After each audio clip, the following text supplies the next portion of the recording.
박영수는 새벽 5시에 눈을 떴습니다. 알람 없이도 몸이 기억하는 시간이었습니다. 옆자리는 비어 있었습니다. 남편 박동진이 세상을 떠난 지 20해가 지났지만 여전히 손은 습관처럼 옆을 더듬었습니다. 차가운 이불만 만져졌습니다. 큰딸 지연의 아파트는 조용했습니다. 50평이 넘는 넓은 공간이었지만 생활소음은 거의 들리지 않았습니다. 복도에 깔린 고급 카펫이 모든 발소리를 삼켰습니다. 영수는 천천히 일어나 거실로 나갔습니다.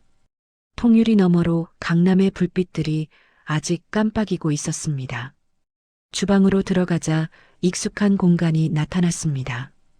1년 전 이곳으로 이사 온 뒤로 영수는 거의 매일 이 주방에서 시간을 보냈습니다. 지연이 말했습니다. 엄마, 우리 집에서 사세요. 혼자 계시면 위험하잖아요. 저희가 모실게요. 영수는 거절하지 못했습니다. 효녀로 소문난 딸의 제안을 뿌리칠 명분이 없었습니다. 냉장고를 열었습니다. 어제 미리 핏물을 뺀 갈비가 커다란 볼에 담겨 있었습니다. 3kg이었습니다. 오늘 지연이 대학 동창들을 초대했습니다. 엄마 갈비찜이 제일 맛있어요. 친구들한테 자랑하고 싶어요. 딸의 말은 언제나 부탁처럼 들렸지만 영수는 명령으로 받아들였습니다. 갈비를 꺼내 도마에 올렸습니다. 키친타월로 물기를 닦아냈습니다. 배 반쪽을 강판에 갈았습니다. 즙이 뚝뚝 떨어졌습니다. 양파도 갈았습니다. 마늘 한 통을 까서 곱게 다졌습니다. 진간장 반컵, 청주 1컵, 참기름 2스푼, 후추 약간. 손은 레시피를 외우지 않아도 정확히 움직였습니다. 영수는 40년 넘게 중학교에서 가정 과목을 가르쳤습니다. 학생들에게 바느질과 요리를 가르쳤습니다. 정년퇴직 후에도 손놀림은 여전히 정확했습니다. 양념장에 갈비를 주물러 넣었습니다. 고기가 양념을 머금었습니다. 랩으로 덮어 냉장고에 넣었습니다. 4시간은 재워야 했습니다. 시계를 봤습니다. 오전 6시였습니다. 영수는 거실 소파에 앉았습니다. 창밖으로 해가 떠오르기 시작했습니다. 서울 하늘은 희끄무레했습니다. 미세먼지 때문이었습니다. 영수는 은평구 구산동 아파트가 떠올랐습니다. 20평짜리 작은 집이었지만 남향이라 햇살이 좋았습니다. 아침마다 베란다에서 커피를 마시던 기억이 났습니다. 엄마 일어나셨어요? 지연의 목소리였습니다. 영순이 고개를 들었습니다. 딸은 이미 정장 차림이었습니다. 머리는 단정하게 뒤로 넘겼습니다. 화장은 완벽했습니다. 응, 갈비 재워놨다. 고마워요. 오늘 손님들 중요한 분들이에요.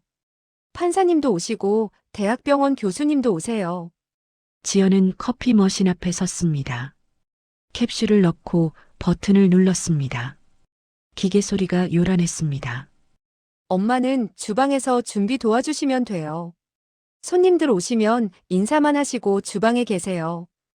괜히 오래 계시면 피곤하시잖아요. 영수는 대답하지 않았습니다. 지연은 영순의 침묵을 동의로 받아들였습니다. 커피를 들고 방으로 들어갔습니다.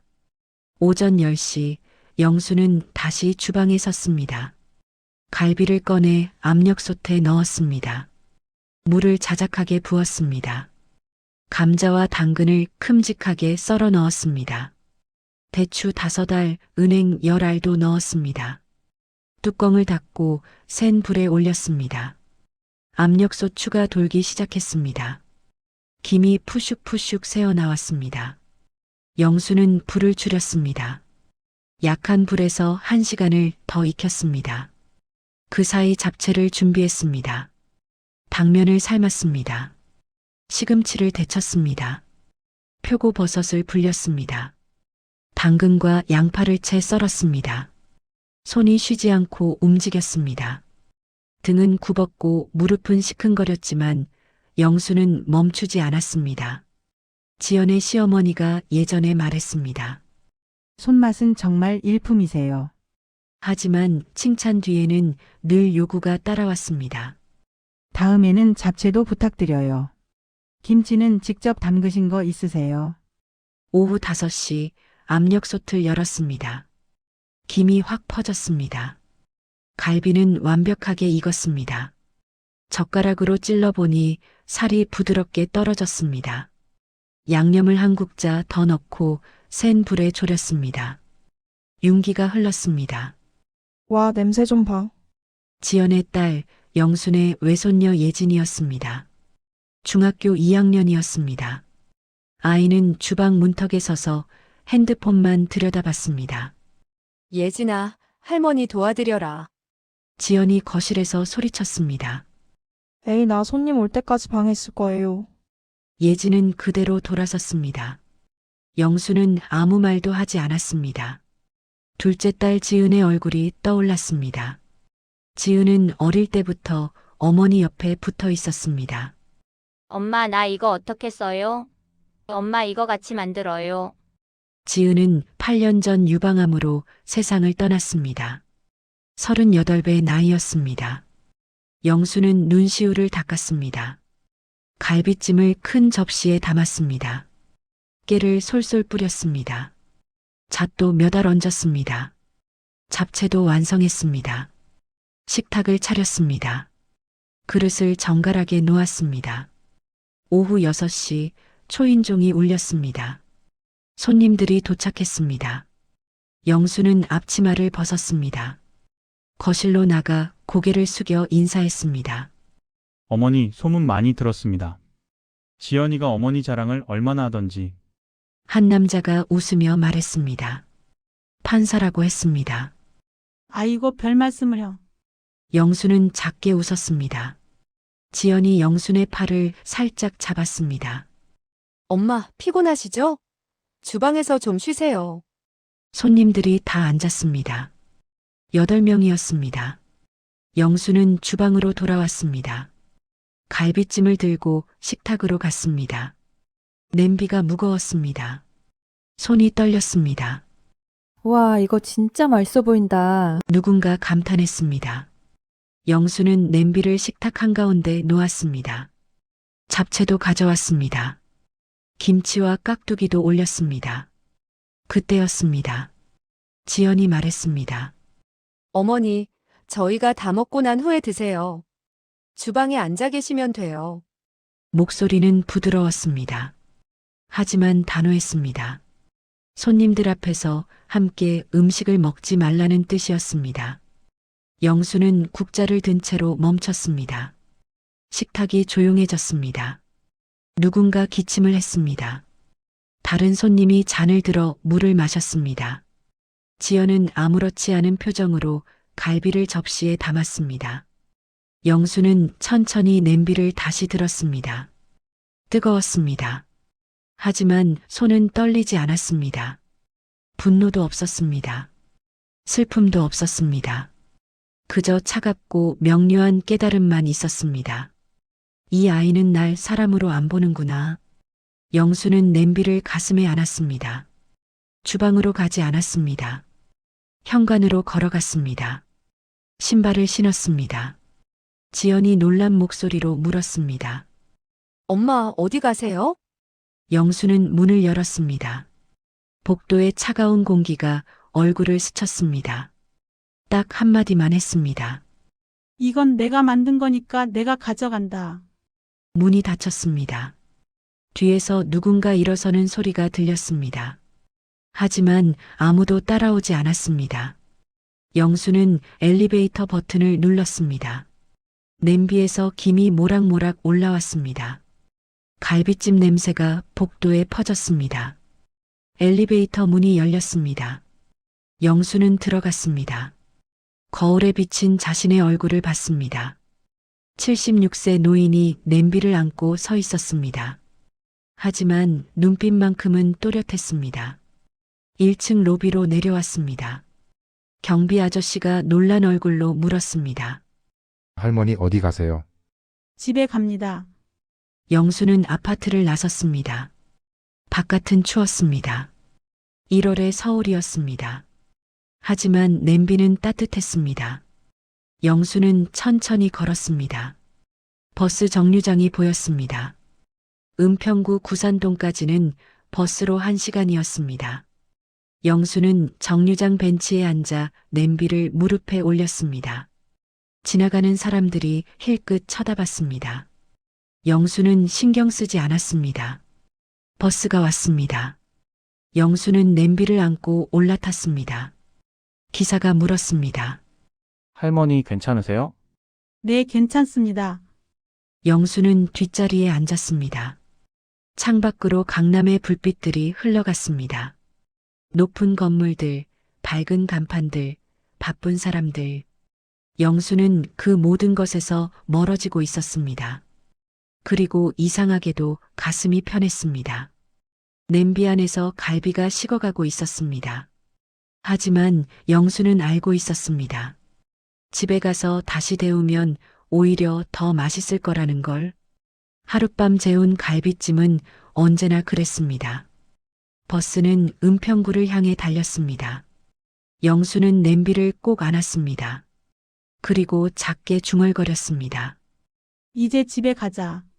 그 집은 딸의 집이 아니었습니다. 자신의 집이었습니다. 은평구 구산동 아파트는 1년 만이었습니다. 영수는 현관 비밀번호를 눌렀습니다. 손가락이 기억하고 있었습니다. 삐삐삐 문이 열렸습니다. 안으로 들어서자 먼지 냄새가 났습니다. 공기는 탁했지만 낯설지 않았습니다. 거실 불을 켰습니다. 20평짜리 아파트였습니다. 강남 지연의 집에 비하면 절반도 안 되는 크기였습니다. 하지만 영수는 이곳의 모든 구석을 알고 있었습니다. 저 벽에 작은 얼룩은 지은이가 중학생 때 물감을 쏟아서 생긴 것이었습니다. 베란다 문틀의 흠집은 남편 동진이 화분을 옮기다 낸 자국이었습니다. 영수는 냄비를 부엌 식탁에 내려놓았습니다. 손이 얼얼했습니다. 1시간 넘게 냄비를 안고 왔습니다. 뚜껑을 열었습니다. 갈비는 여전히 따뜻했습니다. 김이 모락모락 올라왔습니다. 찬장을 열었습니다. 도자기 접시가 보였습니다. 파란색 꽃무늬가 그려진 접시였습니다. 지은이가 대학 졸업 선물로 사준 것이었습니다. 엄마, 이 접시에 담으면 뭐든 맛있어 보여요. 딸의 목소리가 들리는 것 같았습니다. 영수는 접시에 갈비 2점을 담았습니다. 감자와 당근도 올렸습니다. 양념을 한 숟가락 떠서 끼얹었습니다. 식탁에 앉았습니다. 젓가락을 들었습니다. 한 점 베어 물었습니다. 고기가 부드러웠습니다. 양념이 깊숙이 배어 있었습니다. 달콤하면서도 짭조름했습니다. 생강향이 은은했습니다. 영수는 천천히 씹었습니다. 아무도 재촉하지 않았습니다. 아무도 평가하지 않았습니다. 2번째 점을 먹었습니다. 감자도 먹었습니다. 입안에서 살살 녹았습니다. 영수는 깨달았습니다. 이렇게 맛있는 갈비찜은 처음이었습니다. 아니, 처음으로 자기가 만든 음식의 맛을 온전히 느끼는 것이었습니다. 접시를 비웠습니다. 설거지를 했습니다. 수세미로 접시를 닦았습니다. 물기를 닦아 찬장에 넣었습니다. 냄비도 씻었습니다. 모든 동작이 익숙했습니다. 이곳은 영순의 집이었습니다. 거실 소파에 앉았습니다. 시계를 봤습니다. 밤 9시였습니다. 핸드폰을 꺼냈습니다. 부재중 전화가 7통이었습니다. 모두 지연이었습니다. 문자도 와 있었습니다. 엄마 어디세요? 연락 좀 주세요. 엄마 걱정돼요. 전화 받으세요. 혹시 구산동 집에 가신 거예요? 영수는 답장하지 않았습니다. 핸드폰을 옆에 두었습니다. 창밖을 봤습니다. 은평구의 밤은 조용했습니다. 인왕산 자락이 어둠 속에 보였습니다. 멀리서 개 짖는 소리가 들렸습니다. 영수는 생각했습니다. 내일은 무엇을 해야 할까? 일단 은행에 가야 했습니다. 1년 전 지연이 말했습니다. 엄마, 만약을 위해서 제 이름도 통장에 넣어둬요. 응급 상황 생기면 제가 바로 처리할 수 있게요. 영수는 그때 고개를 끄덕였습니다. 효도하는 딸이 고마웠습니다. 하지만 이제는 달랐습니다. 영수는 알아야 했습니다. 자기 돈이 어디로 가고 있는지.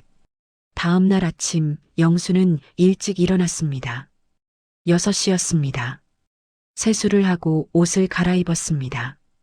옷장에서 남색 바지와 베이지색 스웨터를 꺼냈습니다. 1년 동안 입지 않았던 옷이었습니다. 지연이 말했습니다. 엄마, 그 옷 좀 오래됐어요. 제가 새로 사드릴게요. 하지만 영수는 이 옷이 편했습니다. 거울을 봤습니다. 76세 노인이 서 있었습니다. 머리는 희끗했고 얼굴엔 주름이 깊었습니다. 하지만 눈빛만큼은 또렷했습니다. 영수는 작게 고개를 끄덕였습니다. 아침을 먹지 않았습니다. 은행부터 가야 했습니다. 가방을 챙겼습니다. 신분증, 통장, 도장, 현관문을 열고 나섰습니다. 은행은 아파트 단지 입구에 있었습니다. 걸어서 5분 거리였습니다. 영수는 천천히 걸었습니다. 무릎이 시큰거렸지만 참을 만했습니다. 1월의 아침 공기는 차가웠습니다. 영수는 목도리를 더 끌어올렸습니다. 은행 문을 밀었습니다. 안은 따뜻했습니다. 번호표를 뽑았습니다. 29번이었습니다. 대기 인원은 6명이었습니다. 영수는 플라스틱 의자에 앉았습니다. 29번 고객님, 3번 창구로 오세요. 스피커에서 목소리가 흘러나왔습니다. 영수는 일어섰습니다. 3번 창구로 갔습니다. 젊은 여직원이 앉아 있었습니다. 이름표에 김소연이라고 적혀 있었습니다. 어떻게 오셨어요? 통장 정리하러 왔어요. 영수는 통장을 내밀었습니다. 김소연이 통장을 받았습니다. 컴퓨터를 두드렸습니다. 아, 공동명의 통장이시네요. 따님이랑 같이 쓰시는 거예요? 그게요. 딸 이름 빼고 싶어요. 김소연이 고개를 들었습니다. 잠깐 영순을 쳐다봤습니다. 혹시 무슨 일 있으세요? 내 돈 내가 쓰려는데 무슨 일이 필요합니까? 목소리는 조용했지만 단호했습니다. 김소연이 고개를 끄덕였습니다. 네, 알겠습니다. 신분증 좀 보여주세요. 영수는 신분증을 건넸습니다. 김소연이 서류를 뽑았습니다. 여기 서명하시면 돼요. 그런데 자동이체 내역도 보시겠어요? 봐야죠. 김소연이 프린트를 눌렀습니다. 종이가 주르륵 나왔습니다. 영수는 종이를 받아들었습니다. 눈을 가늘게 뜨고 읽었습니다. 매월 15일 50만 원. 생활비 보조. 매월 25일 12만 원. 인터넷 요금. 매월 1일 8만 원. 구독 서비스. 영수는 숨이 멎었습니다. 생활비 보조? 영수는 한 번도 50만 원을 받은 적이 없었습니다. 지연의 집에서 식비, 공과금, 아무것도 낸 적 없다고 지연이 말했습니다. 엄마, 저희가 다 할게요. 엄마는 그냥 편히 계세요. 하지만 통장에서는 매달 70만 원이 빠져나가고 있었습니다. 1년이면 840만 원이었습니다. 이거 다 취소할 수 있어요? 영순의 목소리가 떨렸습니다. 김소연이 놀란 표정으로 고개를 끄덕였습니다. 네, 가능해요? 전부 취소하시겠어요? 네. 전부요. 김소연이 컴퓨터를 두드렸습니다. 클릭 소리가 몇 번 났습니다. 완료됐습니다. 다음 달부터는 자동이체 안 나갑니다. 고맙습니다. 영수는 서류에 도장을 찍었습니다. 박영순.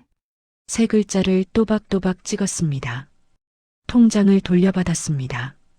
일어서려는데 김소연이 조심스럽게 물었습니다. 할머니, 혹시 도움 필요하시면 상담센터도 있어요. 금융사기나 가족 간 문제 있으면. 괜찮습니다. 제가 알아서 할게요. 영수는 고개를 숙여 인사했습니다. 은행을 나섰습니다. 바깥 공기가 차가웠습니다. 하지만 가슴은 뜨거웠습니다. 분노가 아니었습니다. 배신감이었습니다. 영수는 버스 정류장 벤치에 앉았습니다. 통장을 다시 꺼내봤습니다. 잔액은 2,300만 원이었습니다. 남편 동진이 남긴 퇴직금과 영순의 연금을 모은 돈이었습니다. 적은 돈은 아니었습니다. 하지만 지연은 매달 조금씩 가져갔습니다. 핸드폰이 울렸습니다. 지연이었습니다. 영수는 전화를 받았습니다. 엄마 어디세요? 어제부터 연락 안 되잖아요. 은행 다녀왔다. 은행? 왜요? 내 통장 정리했어. 잠시 침묵이 흘렀습니다. 지연이 조심스럽게 물었습니다. 무슨 말씀이세요? 내 이름 뺐어. 자동이체도 다 끊었고. 엄마, 지연의 목소리가 높아졌습니다.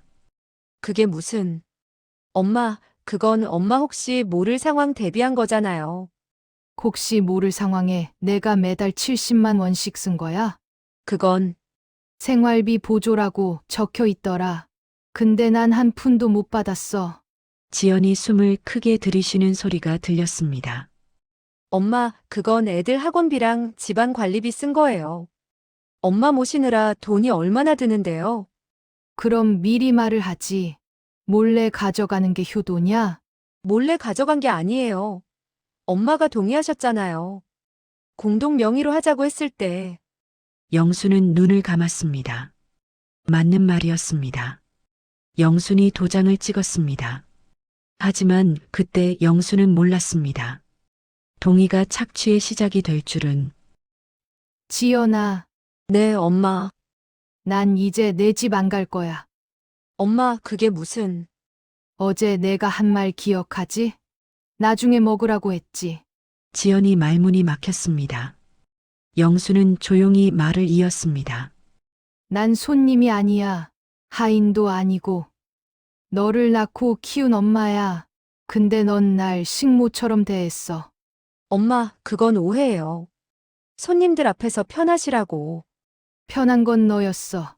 지연아, 나는 하나도 안 편했어.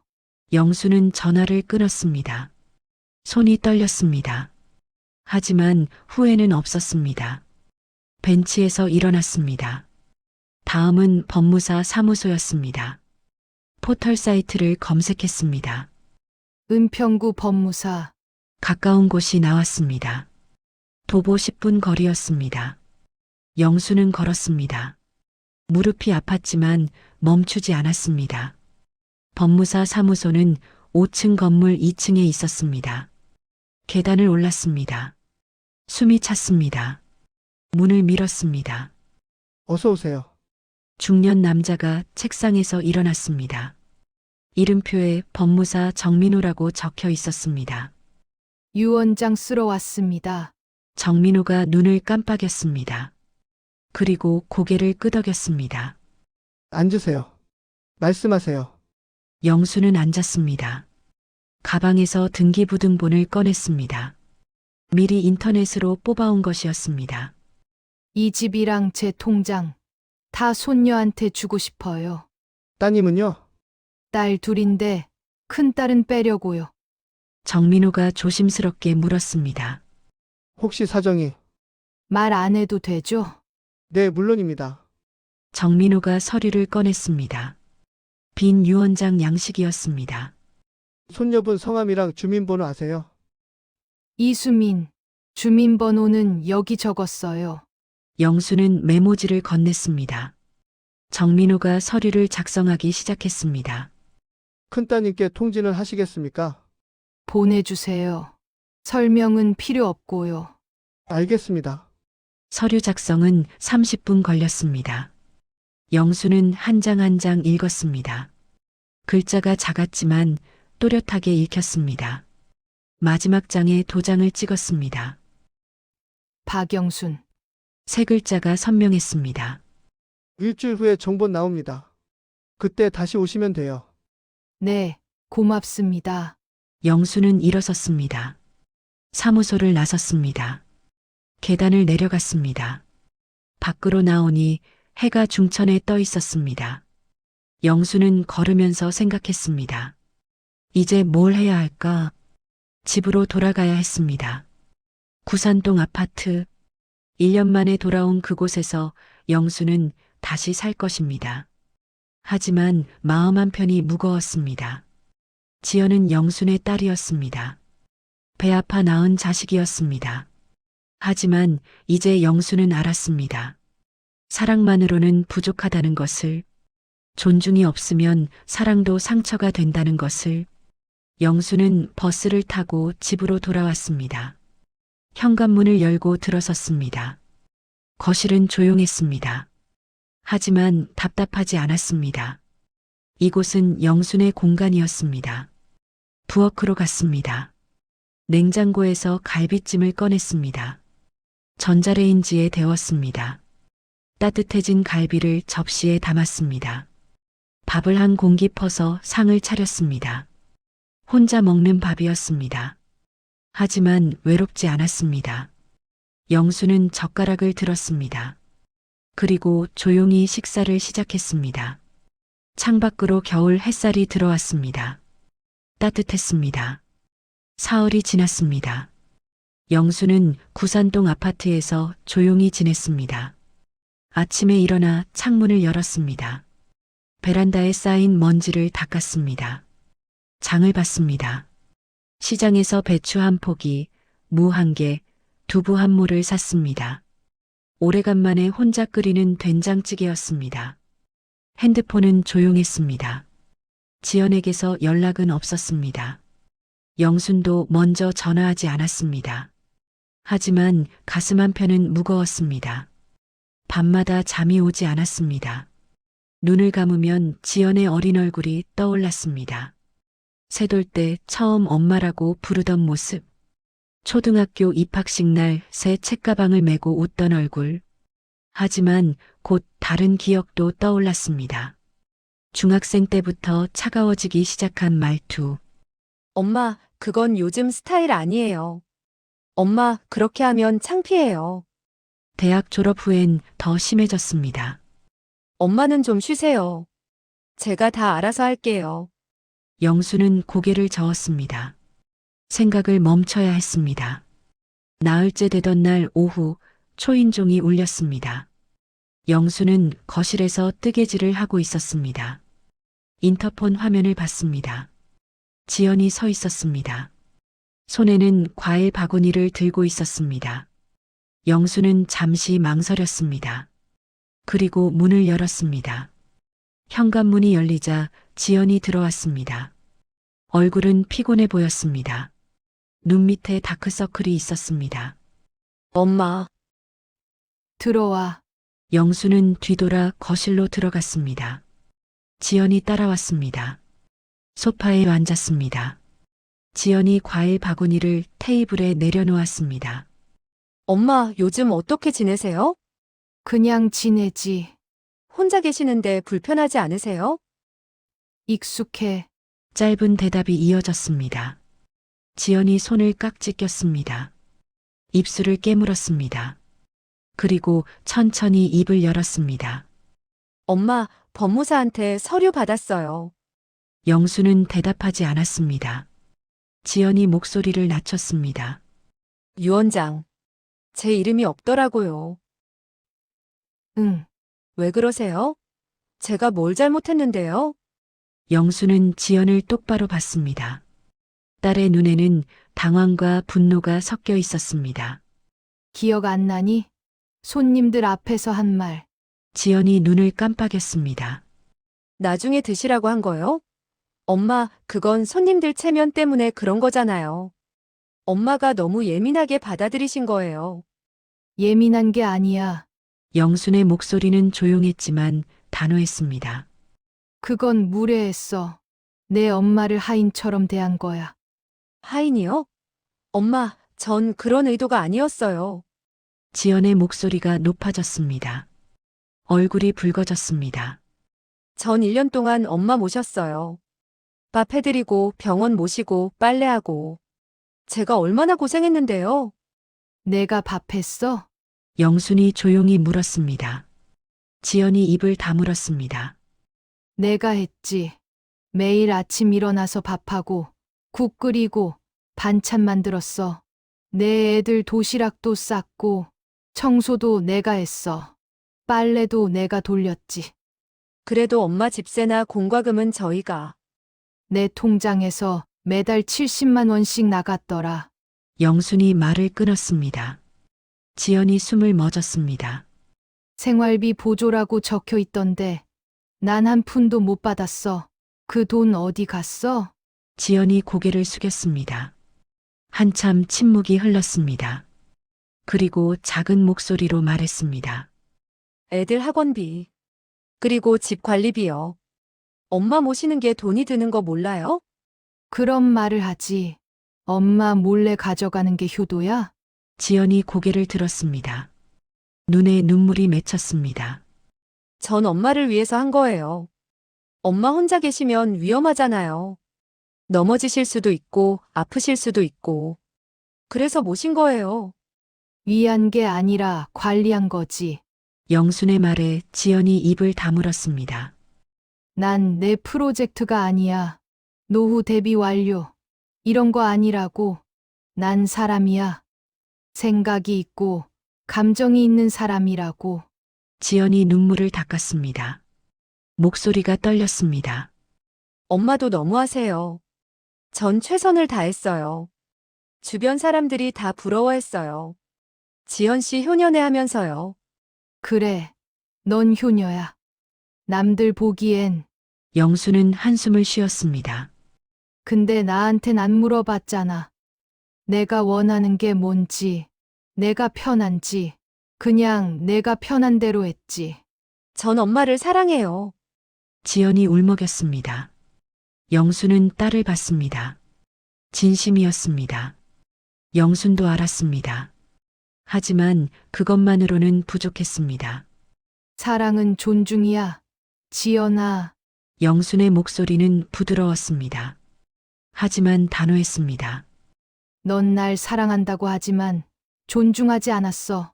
내 말은 듣지 않고 내 감정은 신경 쓰지 않았어.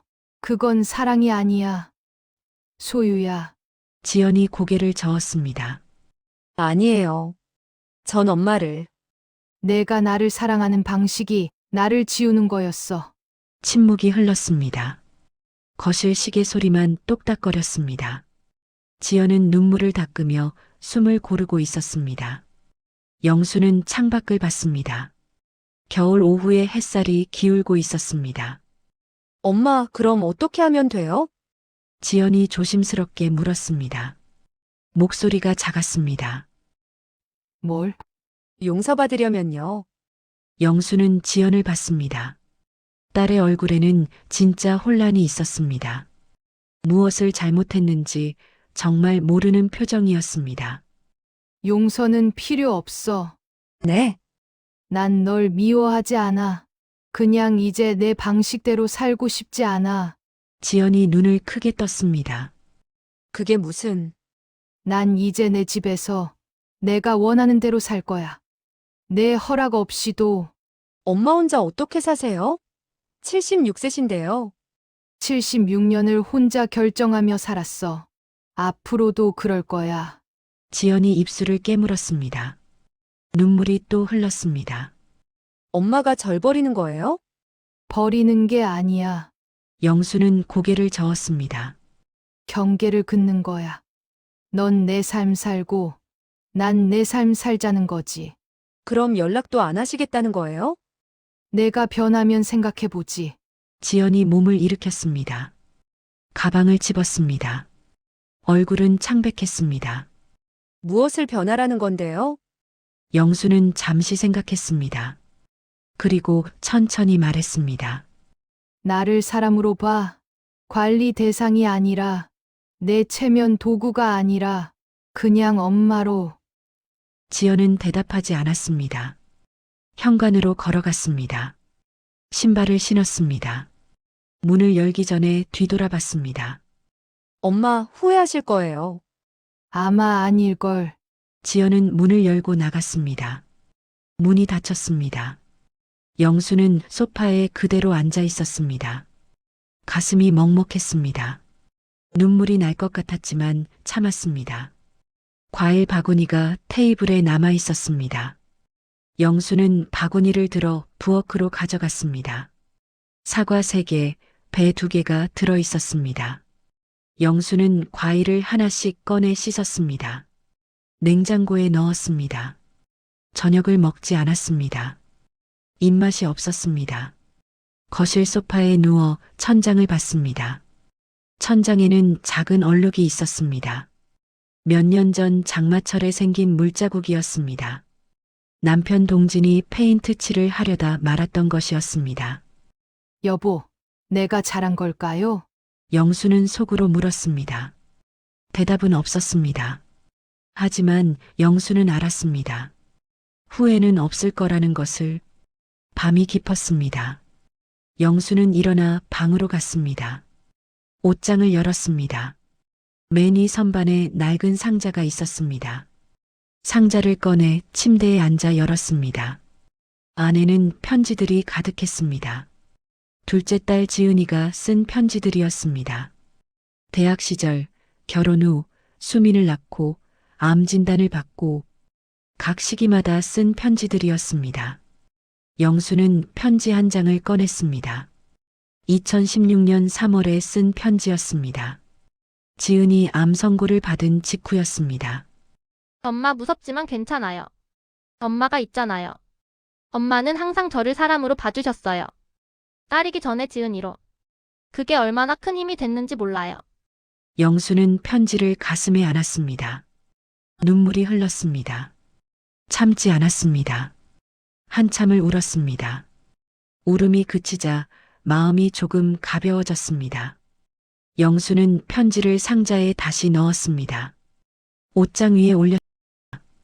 침대에 누웠습니다. 이불을 덮었습니다. 눈을 감았습니다. 내일은 무엇을 해야 할까 생각했습니다. 장을 봐야 했습니다. 베란다 화분에 물도 줘야 했습니다. 그리고 수민에게 전화를 해야 했습니다. 손녀와 이야기를 나누고 싶었습니다. 영수는 천천히 잠에 들었습니다. 꿈을 꾸었습니다. 지은이가 나왔습니다. 20살 때 모습이었습니다. 머리를 길게 기르고 웃고 있었습니다. 엄마 잘하고 있어요. 지은이 말했습니다. 엄마는 언제나 옳은 선택을 하셨어요. 영수는 꿈속에서 딸의 손을 잡았습니다. 따뜻했습니다. 아침에 눈을 떴을 때 영수는 조금 더 가벼운 마음이었습니다. 여전히 앞길은 불투명했습니다. 지연과의 관계는 어떻게 될지 몰랐습니다. 하지만 한 가지는 확실했습니다. 영수는 이제 자기 삶을 살기로 했습니다. 누구의 허락도 필요 없었습니다. 창밖으로 아침 햇살이 들어왔습니다. 새로운 하루였습니다. 일주일이 지났습니다. 영수는 아침마다 베란다 창문을 열었습니다. 겨울 공기가 차가웠지만 상쾌했습니다. 화분에 물을 주었습니다. 시들었던 허브들이 조금씩 살아나고 있었습니다. 로즈메리에서 향이 났습니다. 영수는 규칙적으로 살았습니다. 아침 7시에 일어났습니다. 간단하게 아침을 먹었습니다. 근처 공원을 산책했습니다. 무릎은 여전히 시큰거렸지만 걷는 것이 좋았습니다. 오후에는 뜨개질을 하거나 책을 읽었습니다. 지연에게서는 연락이 없었습니다. 영순도 먼저 전화하지 않았습니다. 하지만 마음 한편은 늘 딸 생각이었습니다. 밤마다 기도했습니다. 저 아이가 깨달았으면 좋겠습니다. 하지만 조급하지는 않았습니다. 어느 토요일 오후 핸드폰이 울렸습니다. 모르는 번호였습니다. 영수는 전화를 받았습니다. 할머니? 젊은 여자 목소리였습니다. 낯익었습니다. 수민아, 네, 할머니. 저예요. 손녀 수민이었습니다. 영수는 가슴이 뛰었습니다. 8년 전 지은이 세상을 떠난 후 수민은 지연의 집에서 자랐습니다. 영수는 자주 보지 못했습니다. 지연이 바빴기 때문이었습니다. 어떻게 전화했니? 이모한테 들었어? 내 이모가 할머니랑 안 지낸다고 하더라고요. 수민의 목소리는 조심스러웠습니다. 그래서 제가 직접 연락드렸어요. 할머니 괜찮으세요? 응, 괜찮아. 내가 전화해줘서 고마워. 잠시 침묵이 흘렀습니다. 수민이 천천히 말했습니다. 할머니 제가 주말에 뵈러 가도 될까요? 영수는 눈시울이 뜨거워졌습니다. 그럼, 당연하지. 언제 올 거야? 내일 괜찮으세요? 점심때쯤이요. 그래, 할머니가 밥 해놓을게. 아니에요. 제가 뭐 사갈게요. 안 돼. 할머니가 해줄 거야. 수민이 웃었습니다. 따뜻한 웃음이었습니다. 그럼 제가 반찬 재료 사갈게요. 같이 만들어요. 그래, 그러자. 전화를 끊고 영수는 한참 앉아 있었습니다. 가슴이 벅찼습니다. 수민의 목소리에서 지은이가 느껴졌습니다. 똑같이 따뜻하고 조심스럽고 배려하는 말투였습니다. 다음 날 영수는 일찍 일어났습니다. 집안을 청소했습니다. 거실 바닥을 닦았습니다. 화장실을 청소했습니다. 베란다 화분들을 가지런히 정리했습니다. 손녀를 맞을 준비였습니다. 12시쯤 초인종이 울렸습니다. 영수는 서둘러 문을 열었습니다. 수민이 서 있었습니다. 큰 에코백을 들고 있었습니다. 26살 지은이를 닮았습니다. 긴 머리, 부드러운 눈매. 할머니, 수민이 환하게 웃었습니다. 영수는 손녀를 껴안았습니다. 가늘었습니다. 키는 컸지만 몸은 가벼웠습니다. 어머, 많이 안 먹는구나. 너무 말랐어. 할머니야말로 살 빠지신 것 같은데요. 두 사람은 웃으며 안으로 들어갔습니다. 수민이 에코백을 부엌 식탁에 내려놓았습니다. 안에서 채소와 두부, 된장을 꺼냈습니다. 된장찌개 끓이려고요. 할머니 된장찌개가 제일 맛있거든요. 영수는 고개를 끄덕였습니다. 두 사람은 부엌에 섰습니다. 수민이 팔을 다듬었습니다. 영수는 두부를 썰었습니다. 말은 많지 않았지만 편안했습니다. 할머니 이모네 집 나오셨다며요? 수민이 조심스럽게 물었습니다. 영수는 팔을 씻으며 대답했습니다. 응, 더는 못 있겠더라. 이모가 뭐라고 하던가요? 할머니를 하인처럼 대했어. 수민이 손을 멈췄습니다. 고개를 들어 영순을 봤습니다. 손님들 앞에서 나중에 먹으라고 했어. 주방에 있으라고. 수민의 얼굴이 굳었습니다. 그건 너무하네요. 내 이모는 나쁜 사람은 아니야. 영순이 말했습니다. 그냥 모르는 거지. 사람을 존중하는 게 뭔지. 수민이 고개를 끄덕였습니다. 다시 팔을 다듬기 시작했습니다. 엄마는 달랐어요. 엄마는 항상 할머니 이야기 먼저 물어봤어요. 영수는 손을 멈췄습니다. 지은의 기억이 떠올랐습니다. 내 엄마는 특별했지. 할머니 엄마 편지들 아직 가지고 계세요? 응. 다 있어. 하나도 안 버렸어. 수민이 웃었습니다. 저도 몇 통 가지고 있어요. 엄마가 제 첫 돌 때 쓴 편지요. 그래? 뭐라고 쓰여 있는데? 나중에 네가 커서 읽어보라고 했어요. 20살 생일에 열어봤어요. 수민의 눈이 촉촉해졌습니다. 엄마가 쓴 거예요. 수민아, 넌 사랑받기 위해 태어났어.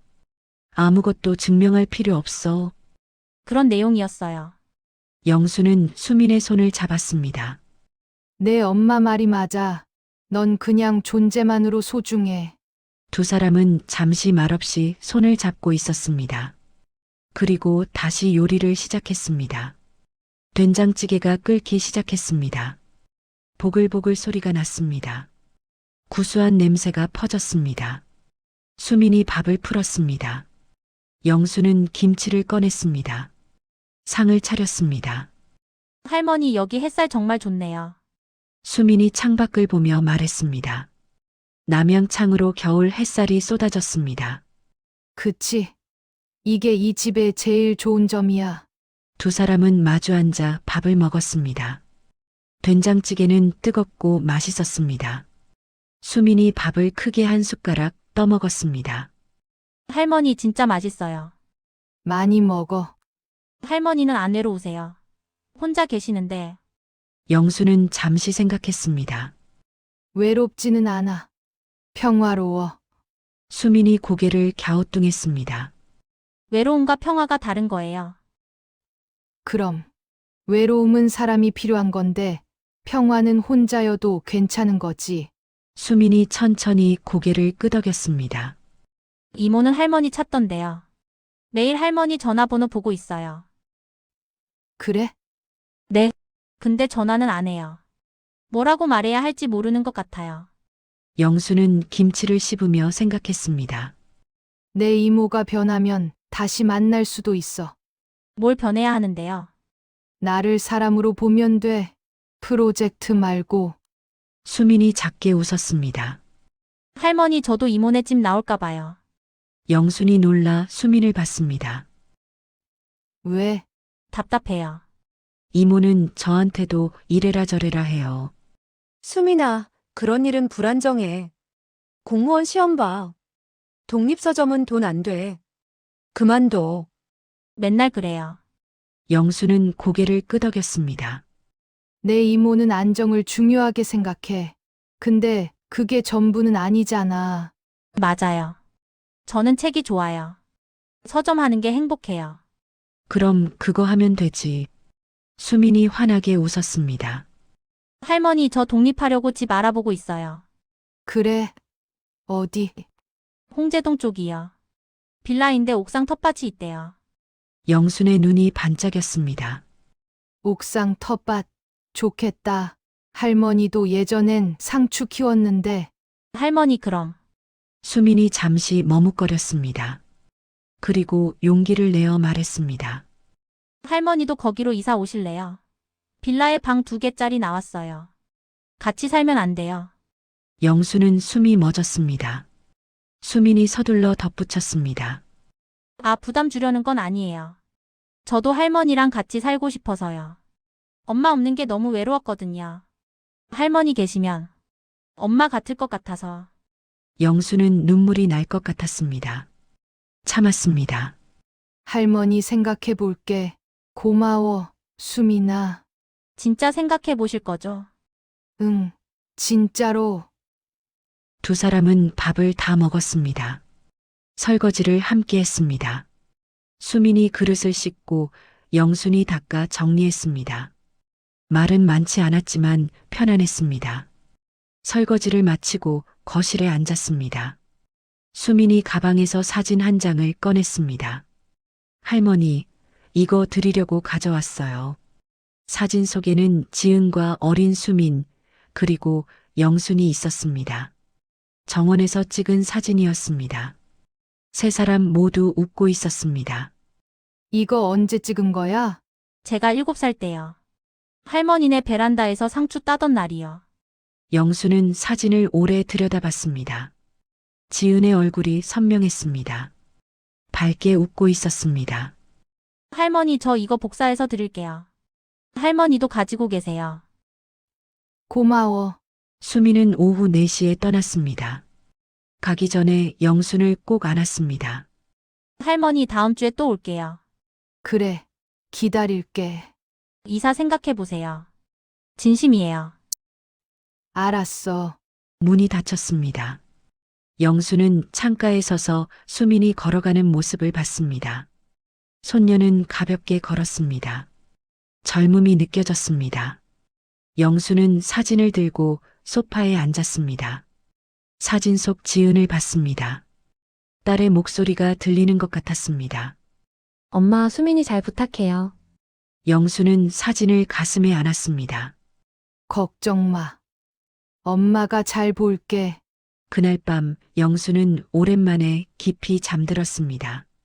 꿈에 지은이 나왔습니다. 환하게 웃고 있었습니다. 엄마, 이제 괜찮아요. 딸이 말했습니다. 아침에 눈을 떴을 때 영수는 마음이 가벼웠습니다. 창밖으로 햇살이 쏟아졌습니다. 새로운 시작의 빛이었습니다. 영수는 핸드폰을 들었습니다. 수민에게 문자를 보냈습니다. 빌라 주소 보내줘. 할머니도 같이 보러 갈게. 곧 답장이 왔습니다. 할머니 최고예요. 영수는 웃었습니다. 오랜만에 가슴 깊은 곳에서 나오는 웃음이었습니다. 홍제동 빌라는 낡았지만 따뜻했습니다. 2층 작은 방 2개, 부엌 하나, 화장실 하나. 영순과 수미는 한 달 동안 함께 짐을 옮겼습니다. 무거운 것은 수민이 들었습니다. 가벼운 것은 영순이 날랐습니다. 이사 온 첫날 두 사람은 옥상에 올라갔습니다. 인왕산이 보였습니다. 겨울산은 고요했습니다. 영수는 옥상 한쪽에 놓인 플라스틱 화분들을 봤습니다. 할머니 봄 되면 여기 상추 심어요. 수민이 말했습니다. 쑥갓도 심고 고추도 심자. 좋아요. 저 고추 따는 거 좋아해요. 두 사람은 웃었습니다. 바람이 불었습니다. 차가웠지만 상쾌했습니다. 영수는 새 집에서 새 일상을 시작했습니다. 아침 7시에 일어났습니다. 간단히 아침을 먹었습니다. 수미는 서점 때문에 9시에 나갔습니다. 영수는 혼자 설거지를 했습니다. 빨래를 돌렸습니다. 베란다에 널었습니다. 오전에는 동네를 산책했습니다. 가까운 시장에서 장을 봤습니다. 시장 아주머니들이 말을 걸었습니다. 새로 오셨어요? 손녀랑 사신다며요? 영수는 웃으며 대답했습니다.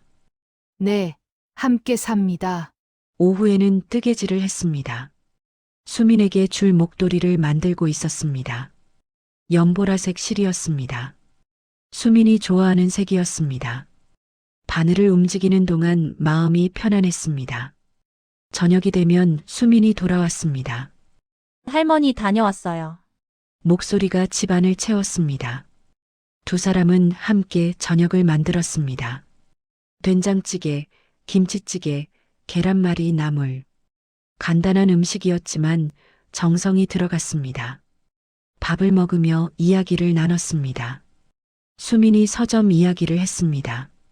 할머니, 오늘 어떤 할아버지가 시집 사러 오셨어요. 돌아가신 아내분 추모하려고요. 영수는 고개를 끄덕였습니다. 좋은 일이네. 이런 작은 대화들이 쌓였습니다. 설날이 다가왔습니다. 1월 말이었습니다. 수민이 물었습니다. 할머니 설날에 이모네 안 가세요. 아니, 올해는 여기서 보낼 거야. 저도 안 갈 거예요. 할머니랑 같이 있을래요. 영수는 수민의 손을 잡았습니다. 그럼 우리 둘이 떡국 끓이자. 좋아요. 설날 이틀 전 영순과 수민은 시장에 갔습니다. 떡을 샀습니다. 소고기도 샀습니다.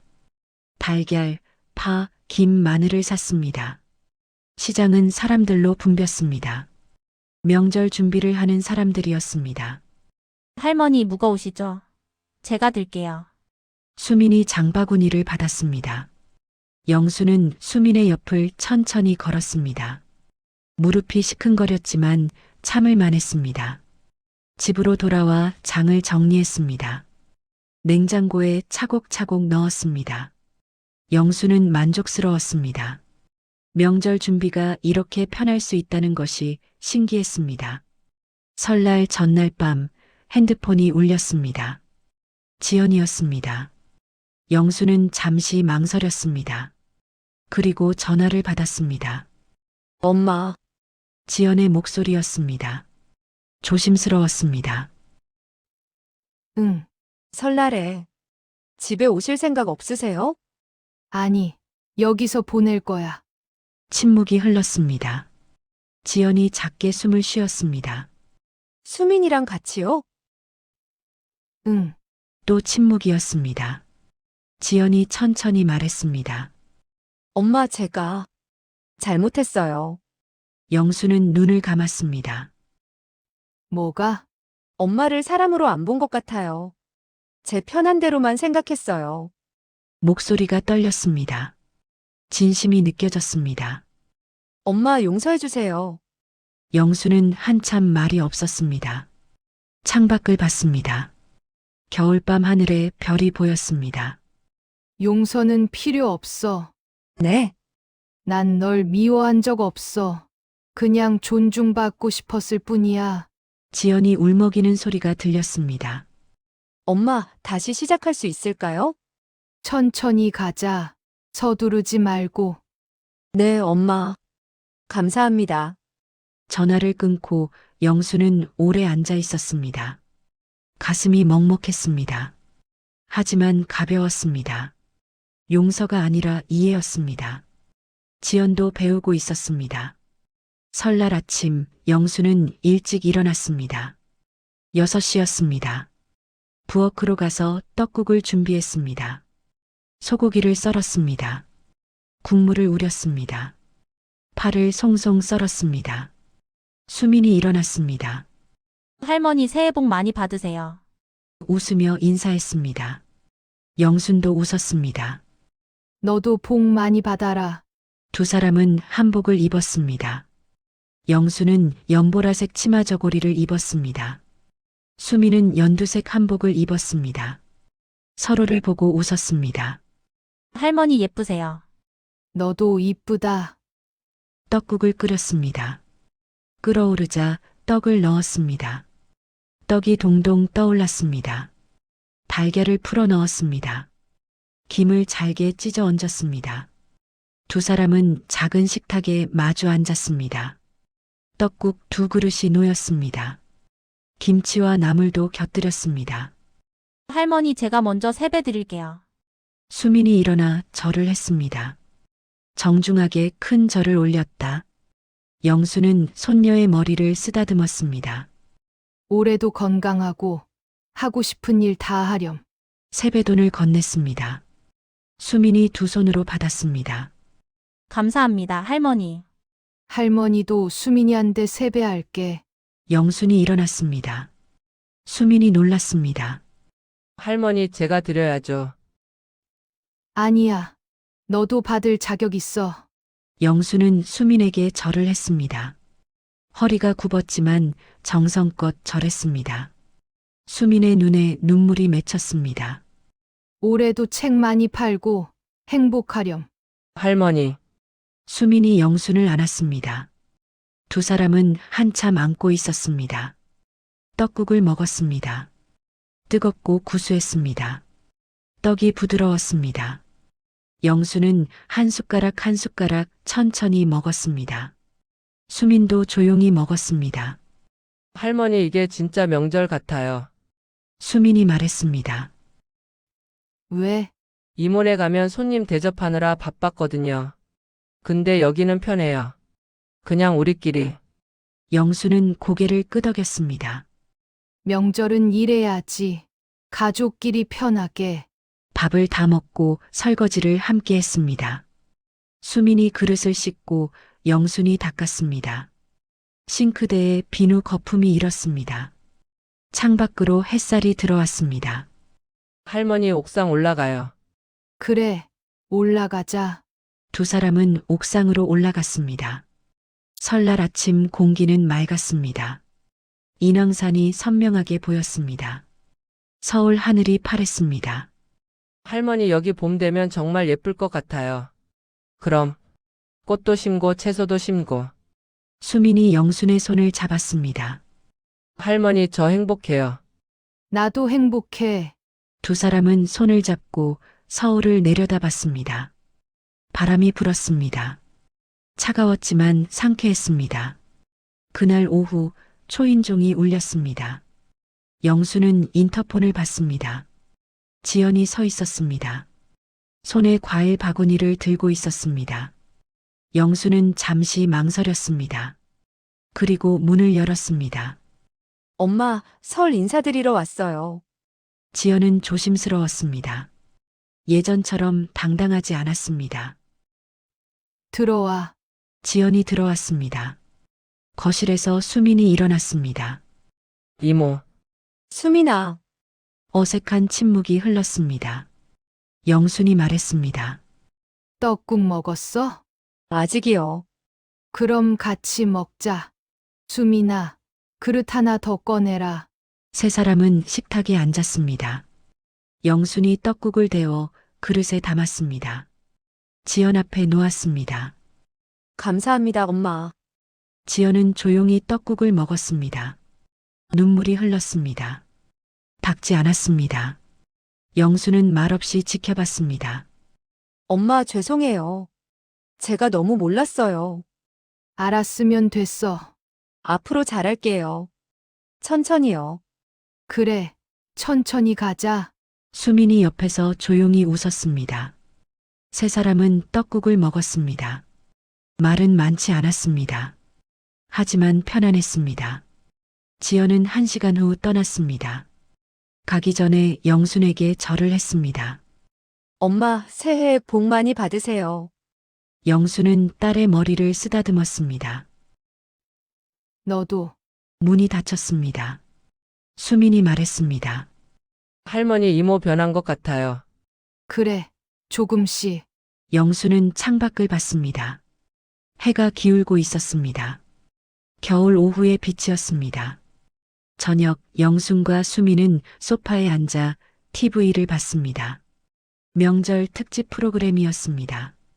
별로 재미없었지만 함께 보는 것이 좋았습니다. 할머니, 응? 할머니랑 같이 살아서 좋아요. 영수는 수민의 손을 잡았습니다. 나도 좋아. 내가 있어서. 밤이 깊었습니다. 수민은 먼저 방으로 들어갔습니다. 영수는 거실에 혼자 남았습니다. 창밖을 봤습니다.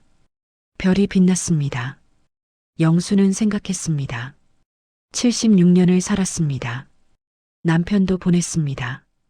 딸도 하나 떠나보냈습니다. 많은 것을 잃었습니다. 하지만 많은 것도 얻었습니다. 존중, 자유, 평화, 그리고 진짜 가족. 영수는 방으로 들어갔습니다. 침대에 누웠습니다. 이불을 덮었습니다. 눈을 감았습니다. 내일은 또 새로운 하루였습니다. 수민과 아침을 먹을 것입니다. 옥상에 올라가 봄을 준비할 것입니다. 천천히 자기 속도대로 살아갈 것입니다. 영수는 미소를 지었습니다. 그리고 깊은 잠에 들었습니다. 꿈속에서 지은이 나타났습니다. 환하게 웃고 있었습니다. 엄마 잘했어요. 정말 잘했어요. 영수는 꿈속에서 딸을 안았습니다.